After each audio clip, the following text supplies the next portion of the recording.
দেখছেন? ভিতরে আসেন। খাওয়া দাওয়া করিস তো? না, কেন? আপনার জন্য বসে আছি, একসঙ্গে খাবো বলি। যান, আপনি গোসল করে আসেন। আমার জন্য আবার বসে থাকে কেন? রান্নাটা খুব সুন্দর হয়েছে। কতদিন পর যে এত সুন্দর খাবার খাচ্ছি। কাজের কোনো খোঁজ পাইলেন?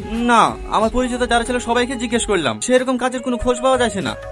কি হলো, খাবা না? ভালো লাগছে না, আপনি দয়া করে একটা কাজের ব্যবস্থা করে দেন না, না হলে আমি আমার বোনটাকে বাঁচাতে পারবো না।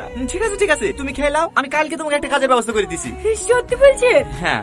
তোমাকে অনেক অনেক ধন্যবাদ। সরি, কেন? আপনাকে তুমি করে বলে ফেলেছি তো। আরে কোনো ব্যাপার না, আপনি ডাকতে কেমন পর পর লাগে, তুমি আমাকে তুমি করে বলো। ঠিক আছে।